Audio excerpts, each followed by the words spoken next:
합시다. 하나님의 이름으로, 주님의 이름으로 사랑하고 축복합니다. 인사하시겠습니다.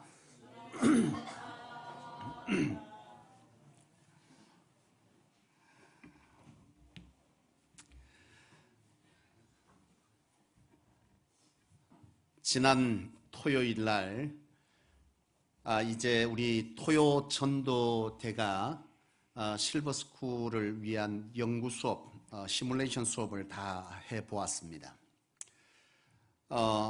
연구 수업을 다 준비하고 마치고 점검하고 이런 시간들을 가지면서 확인해 보니까 이번 2019년도 성소교회가 이 양산 땅에 와서 이제 첫 지역 선교를 위한 사역을, 안과 사역을 했고, 이제 두 번째 사역으로 치매 방지를 위한 실버학교, 실버스쿨을 열고자 그렇게 준비하면서 어제 점검을 다 했는데요. 실제적으로 많은 분들을 우리가 받고 그분들을 도와주면 좋겠으나 공간이나 여러 가지 재정적 인력에 대한 어떤 문제들이 있기 때문에, 헌신자의 문제가 있기 때문에 25명만 선착순으로 받겠다. 그렇게 해서 전단지를 만들고 현수막도 붙이고 또 위에 자리도 공간을 마련해 뒀습니다. 근데 어제 이제 점검을 이렇게 쭉 해보다 보니까 몇 명이 지금 신청되어졌느냐 하면 25명을 이미 넘어서고 29명이 신청되어졌어요. 25명만 받으려고 했는데 이러다가 30명은 좋게 넘겠다, 이제 더 이상 받지 않겠다고 이제 해야 되는 상황이 벌어진 겁니다. 어쨌든 이처럼 우리가 생각할 때 25명 모집을 하고 또 준비를 해 나가고 이런 여러 가지 일들이 하나님 안에서 너무나 순적하게 되어지는, 물론 지금 실버 학교와 함께 퍼니스쿨도 지금 아동부 학생들을 대상으로 지금 30대, 40대 부모들, 어린 자녀들과 소통하는 것이 굉장히 문제가 되고 있어요. 그 소통이라고 하는 것이 굉장히 문제가 되고 있는데도 지금 젊은 엄마 아빠들이 이 소통에 대한 심각성을 알면서도 손을 넣고 있고, 또 너무나 편리한 스마트폰이 있기 때문에 그것들을 외면하고 있어요. 여러분, 아이들이 밖에서 떠들고 있거나 식당에서 뭘 하거나 칭얼대거나 부모하고 놀아달라고 얘기할 때 가장 손쉬운 방법으로 쓰는 것이 뭐예요? 그냥 스마트폰 줍니다. 스마트폰 주면 이 아이는 더 이상 부모와 소통하는 것에 불편함을 느끼지 않아요. 그리고는 스마트폰을 가지고 1시간이고 2시간이고 시간을 보냅니다.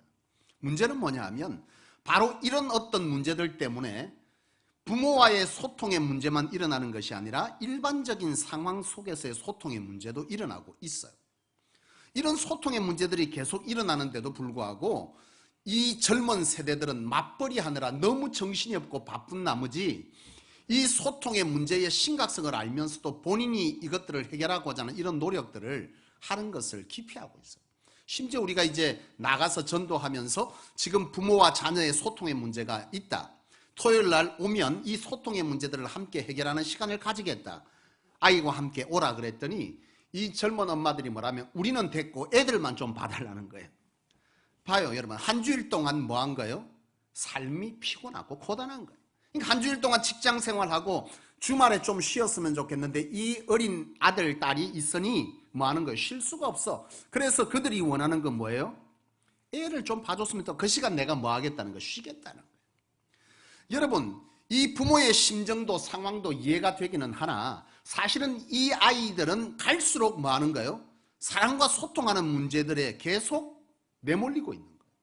사실 성소교회가 이 문제를 심각하게 다루고 또 이것에 관해서 함께 풀어가고자 이 어린이 퍼니스쿨을 열었습니다. 그러니까 단순하게 소통의 문제를 넘어서서 이 소통을 위한 여러 방법들을 지금 강구하고 있고 그것을 지금 해나가고 있는데, 여러 가지 어려움도 있고 여러 가지 고단함도 있고 여러 가지 두려움, 불편함이 있는 것은 사실이나 확신하는 것은 분명 하나님께서 이 성소에 지금까지 함께 하셨듯이 이 사역도 하나님 은혜 가운데 하나님께서 이끌어 가시고 이 사역을 통해서 이 지역 속에 하나님의 거룩한 사랑의 역사들이 증거될 것임에 관해서는 확신이 있는 거예요. 지난 이 사역을 준비하면서 6년을 돌아봤습니다. 성소교회 했던 사역들을 가만히 돌아보니까요, 이 성소교회가 6년 동안 참 많은 일을 했어요. 이 성소교회가 6년 동안 여러분 이 노인 사역을 위해서 안과 사역을 한 것만 이번에 이곳에 와서 이미 우리가 한 번 치루었지만 지난 6년 동안 안과 사역을 우리가 몇 번 했는 줄 아십니까? 네? 해놓고도 몰라. 왜? 너무 많이 했어. 무려 4번의 안과 사역을 했습니다. 4번의 안과 사역을 하면서 성소교회의 안과 검진을 받고 돌아간 분만 무려 한 800여 명이 되고요. 안과 수술을 진행한 인원만 해도 150명 정도가 됩니다. 이뿐만이 아니고 성소교회가 지역을 위해서 돌아본 사역은요, 이루 참 성소교회가 어찌 이를 다 감당했는가 생각할 만큼 정말 많은 일들을 했더라고요. 다문화 가정을 위해서 다문화 요리교실도 했어요. 그리고 지역 어려운 분들을 찾아 나서서 뭐 했습니까? 라면을 성소교회가 개척하고 석 달 만에 동사무소에 라면 100박스를 갖다 줬어요. 그랬더니 동사무소에서 성소교회가 어디 있는 교회냐 그래요. 그래서 왜 그러시냐 그랬더니 이 지역 속에서 라면을 100박스를 갖다 준 교회는 성소교회밖에 없대요. 다른 교회는 20박스, 많아봐야 50박스인데 역대 이래에 100박스를 갖다 준 교회가 처음인데 이 교회가 도대체 어디 있는 교회냐? 교회가 크냐고 묻더라고. 그때 당시에 성소교회 교인 20명도 안 될 때. 하나님께서 그 일을 감당하게 하신 줄로 믿어요. 그리고 그 다음 해에 성소교회가 하나님께서 하게 하신 일이 뭐냐 하면 이웃과 함께하는 행복한 크리스마스를 했습니다. 지역 주민들을 초청하고 크리스마스 성탄절을 함께 기뻐하고 즐거워하고 함께 기쁨을 나누는, 그래서 이웃과 함께하는 뭐 했어요? 노래자랑 대회를 했어요. 지역 주민들이 본당을 꽉 채우고 남았죠. 그때 성소교회 2주년입니다. 구청장님, 그 다음 뭐 동장, 뭐 할 거 없이 국회의원, 그분들이 성소교회에 참여해서 함께 그 자리를 기쁨으로 함께 나눴어요. 그게 성소교회 2주년 때예요. 그 이후에도 성소교회가 지역의 청소년들에게 안경을 맞춰주는 사역, 그 외에 여러 사역들을 성소교회가 감당했고요.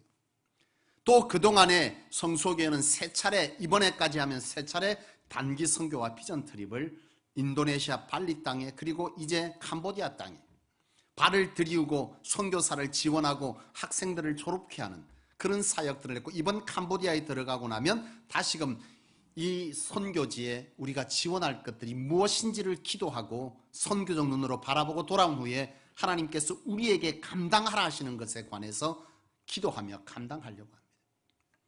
더더욱 감사하고 놀라운 것은 여러분 무엇인 줄 아십니까? 이 성소교회가 6년 동안에요, 목회자를 3사람이나 안수하는 그런 일이 있었어요. 지금 여러분 목사 안수가 뭐 대수냐 생각하시겠지만은 사실 지금 한국 교회 목사 안수자들이 극히 줄어들고 있고, 또한 안수하는 일을 교회가 꺼립니다. 많은 이유들이 있겠지만 그 이유들 속에는요, 경제적으로나 성도들의 부담감, 교회의 부담감, 여러 부담감들이 있는 거예요. 그리고 교회는 생각해요. 뭘 생각하느냐? 전임 전도사를 사역하기에 사역자로 쓰기보다는 부목사를 사역사로 쓰는 게 더 좋다는 거예요. 왜냐하면 실제적으로 사례에 관해서는 큰 차이가 나질 않아요. 그런데 사역해내는 능력은 차이가 많습니다. 왜 그러냐면 전임 전도사님은 교육 전도사님으로 사역하다가 바로 대학원을 졸업함과 동시에 전임 전도사의 직임을 받아요. 그러니까 불과 얼마 전까지 뭐 하던 분이에요? 교육 전도사님으로 한 파트에서만 일하던 분이 하루아침에 전임 전도사님이 된 거예요. 사역에 관한 경험이 있습니까? 없습니까? 없어요. 근데 부목사님들은 그렇지 않아요. 우리 부목사님들은 전임 전도사로 사역 훈련을 했고 또 다른 교회에서 사역하는 이런 훈련들의 세월이 있기 때문에 사역도 많은 경험을 가지고 있고 대처 능력도 있고 여러 상황에 대해서 잘 준비되어 있는 사람. 그러니까 교회에서 쓸 때 어떻게 하는 거예요? 이왕이면 누굴 씁니까? 부목사님을 쓰는 거예요. 그러다 보니 점점 목사의 안수에 관한 이런 문제들이 교회마다 기피하는 현상이 생겨지면서 목회자의 안수 문제가 계속 문제가 되고 있어요. 근데 이 성소교회가 비록 6년밖에 개척하고 6년밖에 되지 않았지만 벌써 2명의 목사 안수를 해냈고 이제 곧 뭐 하는 거예요? 또 우리 김현철 전도사님 목사 안수를 하게 됐어요. 누가 그러더라고. 우리 아동부아이였나? 전도사님한테 전도사님 이제 목사 안수 받고 또 가는 거예요. 뭔 소리요? 성소교회는 목사 안수 받고 나면 내보내는 교회야? 참. 앞전에 우리 조정현 목사님 목사 안수 받고 지금 이제 울산의 모교회에 지금 사역하고 있는데요. 성소교회에서 사역 훈련 잘 받으셨어요. 참 열심히 사역했고 또 나름대로 굉장히 애사를 가지고 배우려고 했는데 지금 그 교회에 가서 듣는 얘기를 보니까 그 교회에 가서 지금 몇 달 됐어요? 응? 김현철 전도사님 온 지가 벌써 1년이 넘은 것처럼 다들 이제 편안해 하시고 이제 석 달밖에 안 됐는데요. 우리 조정현 목사님 그곳에 가서 청년부 맡아서 석 달 만에 30명을 부흥시켰대. 그러면서 성소교에서 배운 것이 얼마나 잘 적용되어지고 훈련받은지 너무 감사하다고 우리 성소교회 권사님한테 전화 온 거예요. 그리고 저한테도 찾아와서 인사를 하면서 그러더라고요. 제가 사역하면서 이렇게 저렇게 훈련하고 같이 공유하고 비전 나누고 했던 그것이 막상 그곳에 가서 무엇인가를 기록해내고 했더니 바로 그곳에 있는 담임 목사님이 우리 부목사님 훈련 잘 돼 있다고 바로 칭찬받았다는 거예요. 성소교회 짧은 시간이 있었지만 하나님께서 이 성소교회는 짧은 세월 이처럼 많은 사역을 했고 훈련시켜서 짧은 시간 주의 종들이 굉장히 깊이 훈련받고 또 사역지를 나가게 되는 이런 일들이 있었던 거예요. 여러분 성소교회는요. 이처럼 이 짧은 세월에 이 수많은 일을 해낼 수 있었던 것은 바로 헌신자들의 수고와 순종이 있었지만은 그 위에 하나님께서 작정하시고 하나님께서 계획하신 그 일이 이루어진 결과로서 이와 같은 사역이 가능해지는 줄로 믿습니다. 성소교회는 이처럼 하나님께서 일해 오셨고 지금도 실버스쿨과 퍼니스쿨을 통해서 또 많은 사역들을 통해서 할 것이고 앞으로도 하나님께서 이 성소교회를 통해서 이 지역을 선교하고 또 하나님께서 부흥케 하시며 이 무너지는 한국교회에 복음주의적 초대교회로서의 모습을 회복하고 갱신하는 일에 저와 여러분들을 성소교회를 쓰실 줄로 믿습니다. 이 일은 절대로 중단되지 않아요. 나는 확신합니다. 성소교회 안에 반드시 하나님께서 일을 행하실 것이고 이 일을 준비하는 과정 가운데 우리는 지금 뭐 하는 거예요? 있는 것입니다.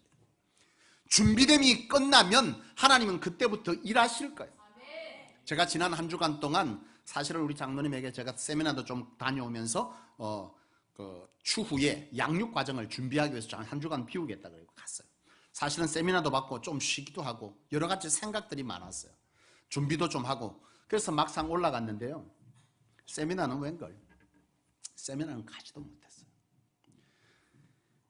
3일 동안요. 새벽 2시까지 제가 책을 쓰고 연구하고 성소교회가 앞으로 닥쳐올 하나님께서 보내실 이들을 하나님께서 예비하신 사람들을 어떻게 양육해서 이들을 하나님의 군사화시킬 것인지에 관해서 고민하게 하시고 그것에 관해서 양육 과정을 쓰게 하시는데요. 일이 너무 많아요. 새벽 2시까지 막 책을 썼습니다. 새벽 2시까지 하고 만들어 온 건 뭐냐? 우리 새가족 양육부에 대한 수정본을 만들어 왔어요. 그게 왜 필요하냐면 제가 이제 지금 새가족 양육부를 하고 있는데 보니까 우리는 이게 성경 공부 이게요. 새가족이 반드시 들어야 돼요. 교육에. 새신자는 제가 가만히 다시 분석을 해보니까 새신자는 어려워. 새신자와 새가족은 다르죠. 새신자는 누구예요? 예수를 처음 믿는 사람. 새가족은 이미 신앙생활을 해왔던 사람. 지금 성소교회 양육 과정 중에 지금 새가족 교재는요. 사실 신앙을 해왔던 사람이 들어야 되는 내용이에요. 이건 기존 신앙했던 사람 보통 제가 이제 기존 신앙했던 분들에게 이번에 교육을 좀 받으십시오 그러면요. 한편으로 불편해요. 내가 지금 신앙생활 한 지가 10년이고 20년이고 30년인데 뭐 이런 교육을 받으라고 하냐. 저는 확신하건대요. 받고 나면 깨달아지는 게 분명히 있어요. 여러분들이 지금까지 알고 있었던 기복적 신앙에 관한 것을 완전히 깨뜨립니다. 하나님께서 제게 27년 동안 사역하면서 그것을 알게 하시고 깨닫게 하시고 공부하게 하는 수년 동안 그것이 지금 이와 같이 완성되어진 거예요. 제가 지난주에 그렇게 있으면서 자료들이 필요했어요. G12, D12, 알파 자료들을 다 주변의 목사님 좀 가지고 와라. 기꺼이 목사님들이 가지고 와서 책을 갖다 줘요. 권사님 한 분이 제 힘들다고요 카톡으로 보냈어요. 목사님, 잠시 쉬는 시간에 주변의 목사님들하고 커피도 한잔 하시고 조금 여유를 가지면 좋겠다고 해서 커피 쿠폰하고 조각 케이크 쿠폰을 보내줬더라고요. 가긴 어딜 가? 갈 새가 어디죠? 그래서 내가 지금 내가 앉아있는 상황을 사진을 찍어서 보내줬어요. 책 이만큼, 책 뻗을쳐놓고 G12, D12 집중 분석한 막 자료들 이만큼 출력해갖고 목사님이 한 분 들고 왔더라고. 얼마나 감사한지. 일일이 다 출력해갖고 이만큼 막 출력해가지고 갖다 주는 거예요. 한번 참고해. 막 읽어보는데 읽어보면 볼수록 할 일이 대산이 아이고야. 하나님께서 하나님의 예비된 사람을 보내시기 전에 이 성소교회에 저를 비롯해 헌신자들과 여러분들을 훈련하실 것입니다. 우리가 준비되어지면 하나님은 그때부터 하나님의 사람들을 보내실 것입니다. 지금 한국교회 부흥했던 교회들을 보면서요 가끔 그런 분들이 있어요. 우리 교회가 언제 그렇게 부흥하겠어요? 여러분 그 부흥한 교회를 여러분 분석해보면요 역사를 돌아보면 그 교회가 성장하는 세월이 단번에 되지는 않았지만 긴 시간에 된지는 긴 시간을 가지고 있지만 교회 역사가 그 부흥의 시간은요 굉장히 짧습니다. 무슨 얘기냐면 40년 50년이 됐는데 꾸준히 성장한 게 아니요. 이 교회가요 어느 순간 갑자기 성장의 성장을 거듭하는데요 그 시점이 어디냐면 준비되는 시점입니다. 사람들을 맞을 준비와 훈련이 되어져 있고 헌신자들이 훈련되어져 있을 때 그때 하나님은 사람들을 보는데 그때부터 그 교회가요 급성장하는 거예요. 그래서 보면 제가 그전에 섬겼던 교회들도 그랬고 그 교회가 성장하는 것들을 보면요 뭐 1년에 10명씩 20명씩 이렇게 해서 50년이 걸린 게 아니에요. 20년 동안 준비되고 그러다가 어느 순간 이 준비함이 찼을 때 하나님이 사람을 보는데 그때는요 1년에 100명, 300명, 500명, 1000명 이렇게 성장을 해요. 하나님은 제게 그 비전을 주시고 저로 그것을 준비하게 하시고 지금 헌신자들에게 그것들을 함께 나누고 헌신을 이양하고 있습니다. 지금 우리 새가족부에 정사랑 권사님, 차오신 집사님 지금 새가족부에 같이 들어와서 있어요. 제가 4번째까지 강의를 하고 5번째 강의 때는 우리 정사랑 권사님이 강의하도록 하고 제가 앉아 있을 거예요. 그리고 나서 정사랑 권사님 강의가 되었다 싶으면 저는 뭐 하겠어요? 이제 나와서 목양실에 앉아 쉬겠습니까? 아닙니다. 그 다음 과정을 제가 양육하는 대로 나아갈 것입니다. 그리고 그것을 위해서 제가 지금까지 교재를 써왔던 것을 정 권사님에게 지금 교재로 줬는데요. 그건 보면 간단하게 써져 있어. 왜 그러냐면 나는 이 강의안이 제 머리 안에 다 있어요. 근데 가만히 생각하다 보니까 이거를 이대로 했다가 권사님 힘들겠는데? 그 사실 이번에 가서 그거를 조목조목 써온 거예요. 쓰는 데만 꼬박 3일이 걸리더라고요. 저는 그 준비하는 과정 가운데 지금까지 사역을 돌아보면서 성소교회는 반드시 하나님께서 저를 준비시키시고 제가 준비가 되어지고 함께 동력하는 자들이 준비되어질 때 비로소 그때부터 이 성소교회 하나님의 사람들은 반드시 보내줄 줄로 믿습니다. 나는 저와 여러분들이 이 사실을 기대하고 나아가는 여러분 되시기를 바랍니다. 여러분은 하나님 앞에서 바로 어떤 사람입니까? 사명자입니다. 그래서 사명자입니다. 성소교회는 무너지는 한국교회를 다시금 깨우고 복음주의적이지 않은 세속적인 교회의 많은 부분들을 다시금 초대교회로 돌이키는 사역, 이 사역을 다시금 깨우도록 개척되어지고 요구받는 교회가 성소교회입니다. 이 사역을 하나하나 회복해 갈 것입니다. 여러분, 그 일을 위해서 부름받은 사람이 누구죠? 저와 여러분. 우리 스스로에게 한번 말하십시다. 나는 사명자입니다. 우리 옆에 분에게 말했어요. 당신은 사명자입니다.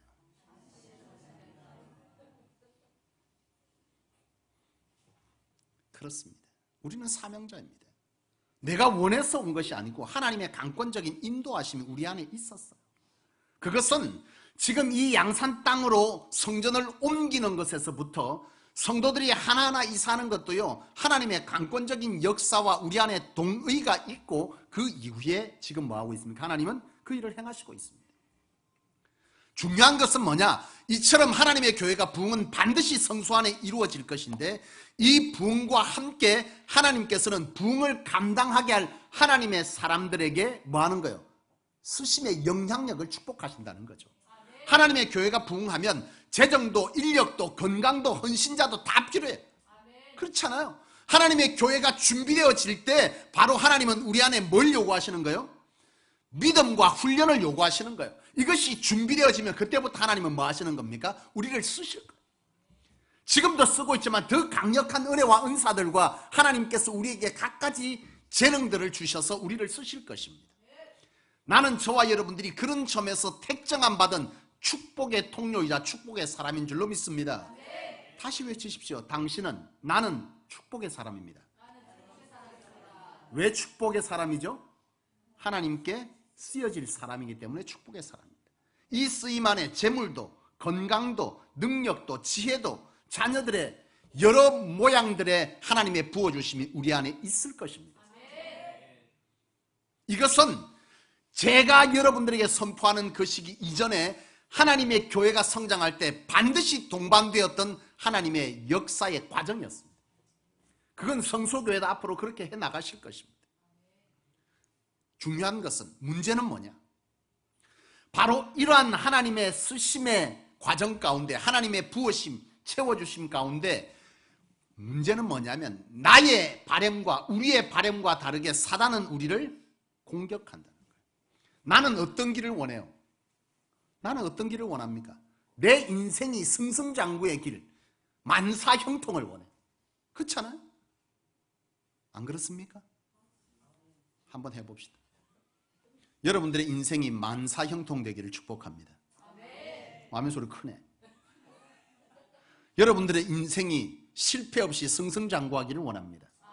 그건 우리 바람이에요. 우리 바람. 사단이 가만두질 않아. 사단은요, 끊임없이 하나님의 교회와 하나님의 사람들을 공격합니다. 사명자들을 공격합니다. 끊임없이 공격하는 이유는 뭐죠? 하나님의 나라의 확장됨이, 이 사단은요 가장 심각한 문제예요. 이 땅은 하나님의 통치가 있자 사단의 지배가 있는 거예요. 공중권세 잡은 자가 이 땅을 지배하고 있어요. 그 땅을 하나님의 사람들이 뭐 하는 겁니까? 주의 복음으로 뭐 하는 거예요? 점령해 가고 있어요. 이걸 어떻게 사단이 가만 봐? 어떻게 해서든 하나님의 사람들을 넘어뜨려야 되고, 하나님의 사람들이 하나님과의 관계를 끊어뜨리고, 사명에서 멀어지고, 헌신에서 떨어지고, 예배에서 실패하고, 하나님께서 나를 통해서 일하고자 하시는 계획 안에서 눈멀게 한단 말이에요. 이건 사단이 너무나 당연한 거예요. 이게 문제예요. 나는 승승장구하고 내가 선포한 것이 다 이루어지길 원하지만 내 바람과 달리 우리의 삶의 현장은 사단이 끊임없이 공격한다는 거예요. 여러분, 이런 공격 속에 우리가 가지게 되는 마음은 어떤 마음이에요? 기쁨이에요? 즐거움이에요? 네? 내 삶에 고난이 있고, 내 삶에 어려움이 있고, 사단의 방해가 있고, 건강에 문제가 오고, 사업장에 실패가 오고, 사기를 당하고 등등의 일들이, 내 자식의 문제가 있어요. 이런 상황 속에서 우리가 가지게 되는 감정은 뭐예요? 고통이자 절망감인 거죠. 그렇잖아요. 그 속에서 새 노래로 이거 돼요? 안 돼요. 그때 우리에게 찾아오는 건 뭐예요? 절망감. 절망하게 돼요. 그러나 여러분, 이 절망 속에서 우리가 생각하고, 이 절망 속에서 우리가 사단에게 무릎 꿇지 말아야 될 이유가 있어요. 우리는 이 절망 속에서 사단이 원하는 것은 뭐 하는 거예요? 신앙에서 멀어지는 겁니다. 하나님에게서 멀어지는 겁니다. 예배에 실패하고, 헌신의 자리에서 떠나고, 바로 이것이 사단이 원하는 것인데, 우리는 이러한 절망감 속에서 우리는 뭐 해야 돼요? 사단의 이런 공격 속에 무릎 꿇지 말아야 합니다. 왠 줄 아십니까? 사단은 악한 것으로 우리를 공격하고 우리를 넘어뜨리려고 하지만, 그 악함을 하나님께서는 뭐 하시고 계세요? 우리는 생각합니다. 하나님, 이렇게 절망감이 오는 이 상황을 하나님 뭐 하고 계세요? 뭐 하시고 계십니까? 왜 이대로 두십니까? 그런 생각 합니까? 안 합니까? 하잖아요. 하나님 뭐 하시죠? 뒷짐지고 계십니까? 뭐 하세요? 일하십니다. 맞습니다, 권사님. 하나님 일하시고 계십니다. 하나님은 악을 선으로 바꾸고 계세요. 그 악함을 오히려 하나님은 선으로 바꾸시는 분이 하나님인 줄로 믿습니다. 여러분 창세기에 보면 요셉의 사건들을 보면요, 이걸 설명하고 있어요. 여러분 요셉은요, 야곱의 11번째 아들이지. 이 요셉은 자기가 살아가면서 특별한 대우를 받고 꿈을 꾸게 됩니다. 어떤 꿈을 꾸냐? 형들을 뭐하는 사람? 형들을 다스리는 꿈을 꿔요. 형들이 얼마나 화가 나고 자존심 상하겠어. 이 하나님께서 이 아들에게 꿈을 주었는데, 이 아들에게 하나님께서 귀함을 주었는데, 이 아들을 넘어뜨리고자 하는 사단이 질투하게 해서 이 아들을 뭐 하는 거예요? 종으로 팔리게 합니다.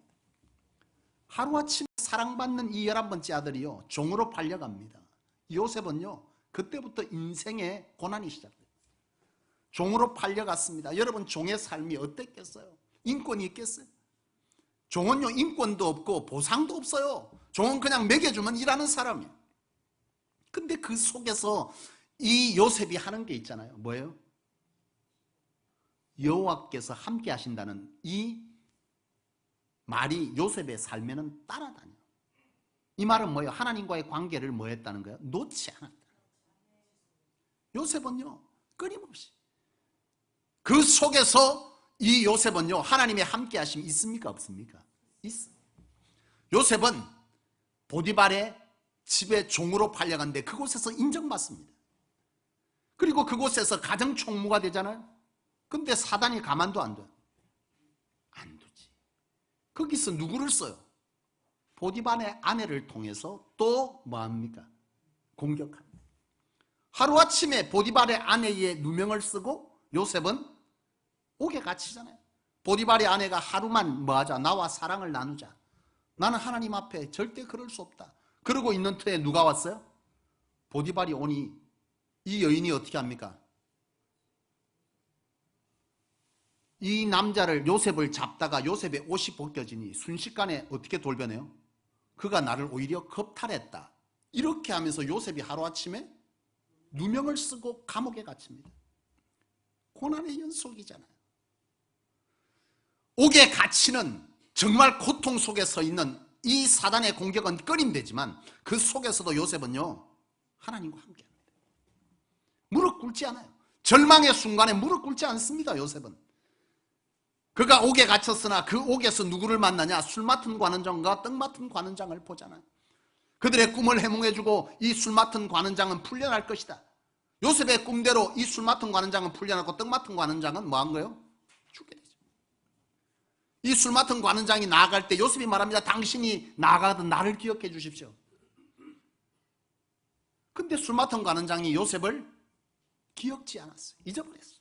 근데 어떤 사건이 벌어지냐? 애굽의 바로 왕이 꿈을 꾸는데, 예? 어떤 꿈을 꿔요? 염소의 꿈을 꾸죠. 그리고 또 뭘 꾸며요? 예? 소가 있는데 7 튼튼한 소가 있고 그 이후에 악한 소가 있는데 악한 사가 7소가 이 튼튼한 소를 뭐 하더라? 삼켜버린다. 볕단에 대한 꿈. 아주 아름다운 볕단 7이 있는데 악한 볕단이 와서 그것을 삼키더라. 꿈 해몽을, 이것을 해몽해 줄 자 누구냐? 왜냐하면 한 번도 아니고 너무나 선명하게 2가지의 사건이 겹치니 이 바로가 그것을 해몽해 주기를 원해요. 여러분, 이 모든 것에 누가 개입하고 있죠? 하나님 개입하고 있습니다. 요셉은 몰랐어요. 요셉은 그때까지도 모릅니다. 이 바로가 그 꿈을 해몽해 주기를 원할 때 술 맡은 관장이 그때서 뭐 하는 거예요? 요셉을 기억합니다. 이 속에서 하나님 계속 일하고 계세요. 요셉은 그 일로 인해서 바로 앞에 서게 되고 꿈을 해몽해 주잖아요. 7년 동안 풍년이 될 것이고 7년 후에는 흉년이 올 것입니다. 풍년의 세월 동안 뭐요? 곡식을 많이 비축하십시오. 요셉의 말대로 7년의 풍년 동안 애굽에는요, 엄청난 곡식을 비축하게 됩니다. 그리고 7년 후에 그의 꿈 해몽대로 뭐 하는 거예요? 흉년이 왔어요. 한편 이 요셉의 아버지였던 누구요? 야곱과 그의 형제들은 어떤 상황에 놓였냐? 흉년으로 인하여 굶어 죽게 생깁니다. 많은 주변의 사람들이 이 곡식을 비싼 값에 사기 위해서 다 가는데, 그때 이 요셉의 형제들도 곡식을 사기 위해서 애굽에 왔어요. 그때 만납니까? 안 만납니까? 만납니다. 그 현장에서 만나요. 못 알아봤어. 설마 자신들이 팔았던 그 종놈 요셉이 어떻게 애굽의 총리가 됐어요? 생각도 못한 거예요. 근데 요셉은 알아봤어요. 그때 요셉이요, 놀라운 것을 깨닫습니다. 창세기 50장 20절입니다. 당신들은 나를 헤아리 하였으나 하나님은 그것을 선으로 바꾸사 오늘과 같이 모든 민족을 구원하게 하셨습니다. 자, 보세요. 악을 뭘로 바꿨다는 거예요? 하나님은 악을 선으로 바꾸셨습니다. 악을 하나님은 도리어 선으로 이용하시고 있는 거예요. 사단은 우리를 공격합니다. 우리를 어렵게 합니다. 요셉이 당했던 고난처럼 여러 가지 고통의 방법으로 우리는 절망 속에 서 있지만, 그때 하나님 뭐 하시냐고 묻지만 하나님은 그 악을 지금 뭐 하시고 있어요? 선으로 바꾸시고 계십니다. 우리가 이것 때문에, 이것을 믿기 때문에, 우리가 이것을 안다면 우리는 결코 절망으로 인하여 하나님의 쓰심 앞에서 무릎 꿇을 수 없는 거예요. 사단 앞에 무릎 꿇을 수 없어요. 우리가 사단 앞에 무릎 꿇고 그 하나님의 비전에서, 하나님의 쓰심에서, 예배자에서, 기도자에서, 헌신의 자리에서 떠나버린다면 하나님께서 선으로 바꿔서나 그것을 받을 자가 없게 되는 거죠. 하나님은 악을 선으로 바꾸어서 우리를 통해 일하시고 계시는 분이세요. 그렇기 때문에 우리는 이 절망 속에서, 절대 사단의 공격 속에서 우리는 뭐 할 수 없어요? 무릎 꿇을 수 없습니다. 사랑하는 여러분, 무릎 꿇지 마십시오. 여전히 요셉처럼 여호와께서 함께 하심으로 인생을 살아갈 때 하나님은 그 순간에도 우리가 볼 때는 여전히 악재가 반복되어지는 것 같으나 그 속에서 하나님은 뭐 하고 있는 겁니까? 일하시고 계세요. 뭐 하시려고? 나를 뭐 하려고? 쓰시려고. 요셉을 쓰시려고, 요셉을 통해서 그 모든 민족을 구원하게 하시려고 바로 오늘과 같이 악을 선으로 바꾸셨다. 요셉은 그제서 알아서, 그동안에 요셉은 무슨 생각을 했겠어요? 하나님을 부여잡으면서도 순간순간 닥쳐오는 절망감에 요셉도요 한숨 쉬고 울었을 거예요. 좀 살만한데, 가정총무로 살만한데 하루아침에 누명을 쓰고 옥에 갇혔을 때 요셉의 마음이 어땠나요? 하나님께서 함께 하심으로 주 찬양합니다. 아니요, 요셉도 절망했어요. 힘들었어요. 하나님을 떠나고 싶었을 거예요. 하나님 왜 그러냐고 묻고 싶었을 거예요. 그러나 요셉은 그 속에서 뭐 한 거예요? 하나님을 여전히 붙들고 있었어요. 그래서 요셉의 인생에는 뭐가 있는 거예요? 여호와께서 함께 하셨다는 얘기가 그렇게 하나님의 관점으로 쓰여져 있는 겁니다. 사랑하는 여러분, 오늘 저와 여러분들이 이 절망 속에서 무릎 꿇지 않기를 원합니다. 또한 이 절망이 찾아올 때 우리가 그렇다면 무릎 꿇지 않고 어떤 일을 해야 되느냐? 사도 바울은 그걸 가르치고 있어요. 오늘 사도 바울이 뭐라고 말합니까? 사도 바울이 9절 말씀을 보게 될 때 뭐라고 말하죠? 사도 바울은 우리는 우리 자신이 사형 선고를 받은 줄 알았으니 이는 우리로 자기를 의지하지 말고 뭐 하자? 죽은 자를 다시 살리시다. 사도 바울은요, 이 고백이 있기 전에 사도 바울이 고백한 것이 있습니다. 8절 말씀을 보십시다. 형제들아, 우리가 아시아에 당한 환난을 너희가 모르기를 원하지 아니하노니 뭐하고요? 힘에 겹도록 심한 고난을 당하여 살 소망까지 끊어져. 사도 바울이 지금 어디에 있습니까? 고난 중에 있습니다. 사도 바울은 우리가 고난 중에 절망 가운데 뭘 하기를 원하는지 가르쳐주냐면 하나님께 온전히 나아가서 자신의 삶을 고백하기를 원해요. 사도 바울도 그러고 있습니다. 사도 바울이 뭐라고 합니까? 나에게 살 소망이 끊어져. 사도 바울도 그럽니다. 이 절망 속에서 사도 바울이 하는 것은 뭐 하는 거예요? 내 삶이 뭐 했다고? 살 소망이 끊어졌다. 사도 바울이 무슨 고난을 받았는지는 모릅니다. 성경이 기록하고 있잖아요. 학자들은 예상하기를 사도 바울이 전도하다가 붙잡혀서 맹수와 함께 싸워야 하는 죽음 앞에서 놓여 있을 상황일 가능성이 크다고 봅니다. 이제 내일 모레면 전도하다가 붙들려갖고 옥에 갇혀서 내일 모레면 맹수하고 싸우도록 시키는 거예요. 벌로. 맹수하고 싸우면 호랑이하고 사자하고 싸워서 어떻게 이길 거예요? 그러니까 사도 바울이 뭐 하고 있는 거예요 지금? 절망 가운데. 근데 사도 바울이 말하는 것은 뭐냐 하면 절망 가운데 있을 때 우리가 할 수 있는 것은 하나님 앞에 그대로 말하는 거예요. 지금 현실을 고백하는 거예요. 누구 앞에서? 하나님 앞에서. 그걸 어떻게 하라고 9절에 말하잖아요. 우리는 우리 자신이 사형선고를 받은 줄 알았으니 우리는 우리로 자기를 의지하지 말고 오직 죽은 자를 다시 살리시는 하나님을 의지하게 하십니다. 하나님 앞에 나아가야 될 이유가 바로 여기 있다. 우리가 하나님 앞에서 맞은 거야. 내 자신을 그대로 인정하고 그대로 말하는 거예요. 고백하는 거예요. 내게 지금 삶에 어려움이 있고 내 건강이 무너졌고 사업장이 무너졌고 내 삶에 여러 문제가 생겼을 때 우리는 절망 속에 빠져서 터널에 갇히지 말고 말하는 거예요. 사도 바울은 너 자신을 의지하지 말고 하나님을 의지하도록 하시는 그 악을 선으로 바꾸시는 그 하나님께 나아가서 너는 말하는 거예요. 내가 지금 살 소망이 끊어졌습니다. 하나님 그렇게 말하라는 거예요. 많은 그리스도인들이 살 소망이 끊어진 절망 속에서 아무것도 아니고 절망 안에 그대로 있어. 하나님을 찾질 않아. 그냥 절망 가운데 있는 거예요. 사도 바울은 그거 하지 말라는 거예요. 너희는 너희를 의지하지 말고 오로지 하나님을 의지하도록 하기 위한 하나님이 이 악을 선으로 바꾸는 일을 하고 있으니 너는 지금 나아가서 너가 지금 이 갇혀진 이 처해진 상황을 누구 앞에? 여호와 앞에 가지고 나가서 말하는 겁니까? 아래라. 그대로. 사도 바울이 그러고 있어요. 절망 가운데 있을 때 사도 바울이 지금 뭐라고 합니까? 내가 살 소망이 끊어져. 누구 앞에? 다른 집사님 찾아서 내 살 소망이 끊어져. 사도 바울은 누구 아이가요? 하나님께 나아가서 내가 살 소망이 끊어졌다고 말하라는 거예요. 이것은 바로 하나님의 뭐라는 거예요? 일하심이라는 거예요. 너를 더욱 하나님 앞에 붙들리게 하기 위해서 하나님은 그 악함을 선으로 바꾸고 계신다. 너는 나아가서 하나님께 뭐라는 거예요? 전적으로 아뢰라. 사랑하는 여러분, 축복의 사람은 하나님의 쓰임과 함께 사단의 공격을 반드시 받게 돼 있습니다. 사도 바울도 그랬습니다. 사도 바울은 말합니다. 그때 우리가 뭐 하지 말라고요? 절망 가운데 갇히지 말고 하나님께 나아가서 하나님께 아뢰라. 하나님 내가 죽게 됐습니다.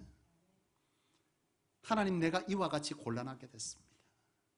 하나님 내가 이처럼 어려움을 당했습니다. 내 건강이 무너졌습니다. 내 자녀가 이와 같이 됐습니다. 하나님 붙들어 주십시오. 철저하게 하나님을 붙드는 이 일을 사도 바울은 해야 할 것을 말씀하고 있습니다. 사랑하는 여러분, 그렇습니다.